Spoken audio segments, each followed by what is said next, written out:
50 வயது அப்பாவிடம் மகன் கேட்ட கேள்வி. பதிலை கேளுங்கள், நெஞ்சம் கணக்கும். ஓர் இளைஞன் தன் தந்தையை பார்த்து கேட்டான். Cellphone, TV, computer, internet, AC, washing machine, gas connection, mixie, grinder இவையெல்லாம் இல்லாமல் உங்களால் எப்படி வாழ முடிந்தது? தந்தை பதில் கூறினார். மரியாதை, மானம், மதிப்பு, வெட்கம், உண்மை, நற்குணம், நன்னடத்தை, நேர்மை, தெய்வபக்தி, தர்மம், ஒழுக்கம் இவை அனைத்தும் இல்லாமல் இப்போது நீங்கள் எப்படி வாழ பழகிவிட்டீர்களோ அப்படிதான்.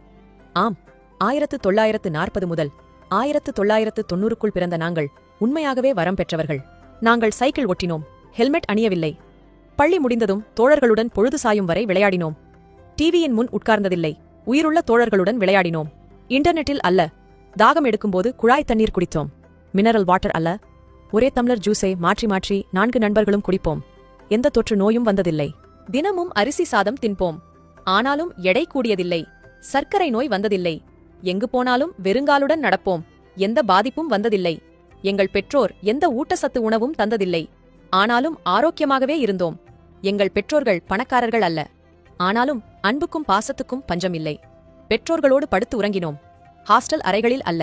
உறவினர்கள் மற்றும் நண்பர்கள் வீட்டிற்கு முன்னறிவிப்பின்றி போவோம். வரவேற்பிற்கும் விருந்திற்கும் குறை இருந்ததில்லை. எங்களின் போட்டோக்கள் எல்லாம் கருப்பு வெள்ளைதான். ஆனால் எங்களின் நினைவுகளோ வண்ணமயமானவைகள். எங்களின் குடும்பங்கள் எல்லாம் அன்பை கொட்டும் கூட்டுக் குடும்பங்கள். உங்களைப் போன்று தனிக்குடித்தனம் அல்ல. எங்கள் தலைமுறையினர் எல்லோரும் பெற்றோர்களின் கட்டளைக்கு கட்டுப்பட்டு வளர்ந்தோம். பெற்றோர்களும் பிள்ளைகளின் உணர்வுக்கு மிகுந்த மதிப்பளித்தார்கள். சுருக்கமாக சொன்னால், we are the limited editions.